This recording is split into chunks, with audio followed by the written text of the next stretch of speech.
अनसुने किस्से के इन पलटते हुए पन्नों में चलते हैं आज उस दौर में जब मधुबाला के लिए शम्मी कपूर भिड़ गए थे दिलीप कुमार से। जिस दिन दुनिया मोहब्बत का दिन मनाती है उसी 14 फरवरी को मधुबाला का जन्म हुआ था। और मधुबाला हिंदी सिनेमा की मोहब्बत थी। उनकी खूबसूरती और मुस्कान पर हर इंसान अपना दिल हार बैठता था। हुस्न, इश्क और जादू की मिसाल मधुबाला ने कई फिल्मी सितारों पर अपना दिल भी हारा, लेकिन सच्ची मोहब्बत उन्हें नसीब ना हुई। हुस्न की परी मधुबाला को बचपन से ही एक कड़े अनुशासन में रहना पड़ा। पिता अताउल्लाह खान अपनी बेटियों को लेकर इतने सख्त थे कि वो अपनी डायरी में सारी बेटियों की माहवारी की तारीख लिखा करते थे। फिर उसे अगले महीने चेक करते थे कि फला तारीख को बड़ी या मझली बेटी की माहवारी आई है या नहीं। मधुबाला पर उनका पहरा कुछ ज्यादा ही रहता था कि कहीं उनकी बेटी के मेकअप रूम में कोई पुरुष मित्र या हीरो तो नहीं बैठा। कहावत है कि जहाँ निषेध है वहीं आमंत्रण है। मधुबाला को अपने पिता की नजरों से बचकर इश्क करने में बहुत मजा आता था। फिल्म महल करते समय कमाल अमरोही फिदा हो गए थे मधुबाला पर। मधुबाला भी अपनी तरफ आए हुए पहले प्यार को इनकार ना कर सकी, लेकिन कमाल एक हावी होने वाले व्यक्ति थे, जबकि मधुबाला एक ऐसी खूबसूरत तितली जो अलग अलग डाल पर बैठकर अपना सौंदर्य बिखेरना चाहती थी। नए हीरो के साथ मधुबाला ने फिल्म की शूटिंग शुरू की। वो हीरो हैंडसम, जवान और लंबा तगड़ा पंजाबी था। मधुबाला उसे देखते ही अपना दिल हार बैठी और उस पर फिदा हो गई। लेकिन वो नौजवान ज्यादा बात नहीं करता था। वो अपना शॉट देकर मेकअप रूम में जाकर बैठ जाता। अगले दिन मेकअप रूम में मधुबाला के बाल हेयर ड्रेसर मैरी जेनेटा बना रही थी। बगल के मेकअप रूम से उस हीरो की बातचीत की आवाज आ रही थी। मधुबाला ने अपने हेयर ड्रेसर को एक गुलाब और एक चिट लिख कर दी।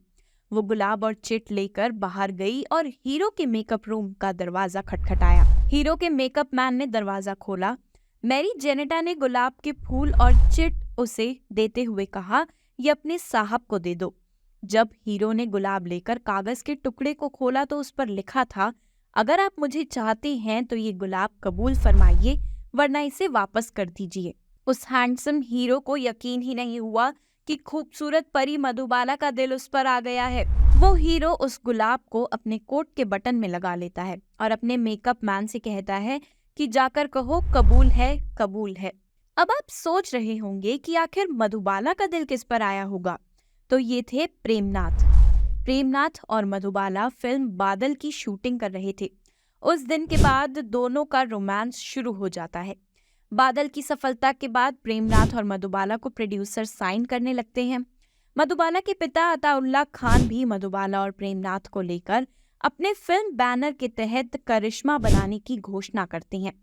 प्रेमनाथ और मधुबाला दूसरे बैनर की फिल्में करते हुए अक्सर मेकअप रूम बंद करके अपना प्राइवेट वक्त गुजारते थे। इससे शूटिंग फ्लोर पर कानाफूसी शुरू हो गई।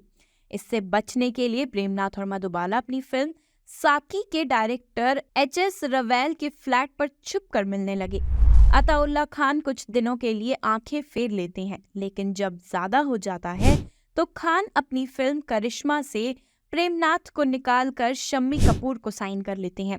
शम्मी कपूर पर अताउल्लाह खान बहुत विश्वास करते हैं, लेकिन किसी वजह से ये फिल्म बनने से पहले ही बंद हो जाती है। फिल्म तराना की शूटिंग शुरू होती है और इस फिल्म में मधुबाला के हीरो हैं दिलीप कुमार।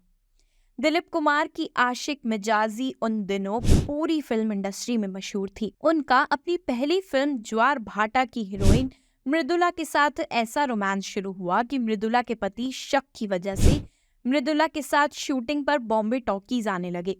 फिर कामिनी कौशल के साथ दिलीप कुमार का रोमांस चर्चा का विषय बन गया था।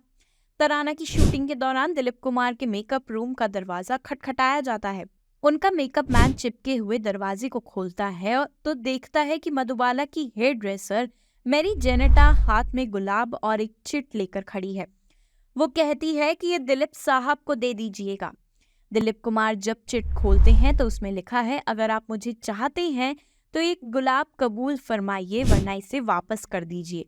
दिलीप कुमार गुलाब सूंघते हुए मधुबाला की सौगात को कबूल कर लेते हैं।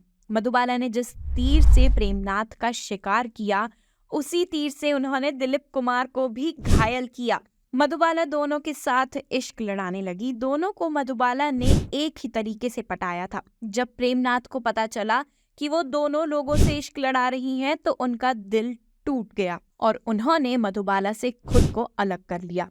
दिलीप कुमार भी थोड़े आहत हुए, लेकिन उन्होंने अपने आप को समझाया कि अभी वो बच्ची है, 19 साल की उम्र है उसकी खूबसूरती और शौक हंसी की वो इतने दीवाने थे कि मधुबाला के साथ गहरे प्रेम में डूब गए। दिलीप कुमार बड़े स्टार थे, वो अपनी हर फिल्म में मधुबाला की कास्टिंग कराने लगे। अताउल्ला खान से उनकी बेटी और दिलीप कुमार की मोहब्बत की बातें छुप ना सकी, लेकिन वो पठान जानबूझकर अनजान बना रहता, क्योंकि दिलीप कुमार की वजह से मधु को बड़े बड़े बैनर की फिल्में मिलने लगी थी। दिलीप कुमार के अलावा मधुबाला और स्टार लोगों के साथ फिल्में कर रही थी। उसी में एक स्टार थे शम्मी कपूर। शम्मी कपूर और मधुबाला की फिल्म रेल का डिब्बा की शूटिंग पुणे में चल रही थी। दिलीप कुमार मुंबई में शूटिंग कर रहे थे। एक दिन वो मधुबाला के पिता अताउल्ला खान से अचानक मुंबई के बांद्रा में मिलते हैं। दिलीप पूछते हैं, आप लोग पुणे की शूटिंग से वापस आ गए क्या? खान ने कहा, नहीं, मैं पुणे 2 दिन रहकर वापस आ गया। वहाँ शूटिंग का माहौल सब अच्छा है। शम्मी जैसा शरीफ फिल्म का हीरो है। दिलीप कुमार के दिमाग की घंटी बजती है कि मधु वहाँ अकेली शम्मी के साथ शूट कर रही है। अगर उसने कहीं शम्मी को भी गुलाब और खत भेजकर पटा लिया तो वो रात को अपनी फिल्म के प्रोड्यूसर को फोन करके शूटिंग से 3 दिन की छुट्टी लेते हैं और अगले दिन अपने दोस्त के आसिफ के साथ कार लेकर पुणे के लिए रवाना हो जाते हैं। इधर शम्मी के साथ मधुबाला का फ्लर्ट चल रहा होता है। शाम को मधुबाला और शम्मी एक ही गाड़ी में होटल लौटते हैं। शम्मी होटल के कमरे में विस्की की बोतल खोलकर पैक बना रहे हैं। तभी दिलीप कुमार और की आसिफ कमरे में दाखिल होते हैं। शम्मी कपूर वेलकम करते हुए दोनों को शराब ऑफर करते हैं। दिलीप साहब पूछते हैं, मधु किस कमरे में है? शम्मी कहते हैं, बगल वाले कमरे में। दिलीप कुमार देखते हैं कि दोनों कमरे के बीच एक दरवाजा है। दिलीप के पूछने पर कि ये बीच में दरवाजा क्यों है, शम्मी कहते हैं कि प्रोड्यूसर ने ही हमें ये कमरा दिया है, अब हमें क्या पता। दोनों में थोड़ी बहस होने लगती है कि आसिफ इस विवाद का फॉर्मूला निकालते हैं। वो शम्मी कपूर से पूछते हैं, तुम्हें पता है कि मधु और यूसुफ में इश्क चल रहा है? यूसुफ को यहाँ 3 दिन रहना है। शम्मी कहते हैं, मुझे क्यों बता रहे हो, ये मेरा कमरा है, मधु का नहीं, उसके कमरे में जाओ आप लोग। के आसिफ कहते हैं, बात ये है कि यूसुफ को मधुबाला के बगल वाला यही कमरा चाहिए। अगर तुम्हारे मन में खोट नहीं है तो ये कमरा खाली करके दूसरे कमरे में शिफ्ट हो जाओ। शम्मी भारी मन से वो कमरा खाली कर देते हैं और दिलीप कुमार 3 दिन तक उस कमरे में आबाद रहते हैं। शम्मी कपूर शूटिंग के दौरान मधुबाला से बातचीत बंद कर देते हैं। दिलीप कुमार और मधुबाला का रोमांस ऐसे परवान पर चढ़ा कि उनके इश्क के चर्चे अखबारों की हेडलाइन भी बने। तो ये थे दिलीप कुमार और मधुबाला की जिंदगी से जुड़े किस्से। ऐसे और भी किस्सों को सुनने के लिए अभी सब्सक्राइब करिए हमारे चैनल अनसुने किस्से को।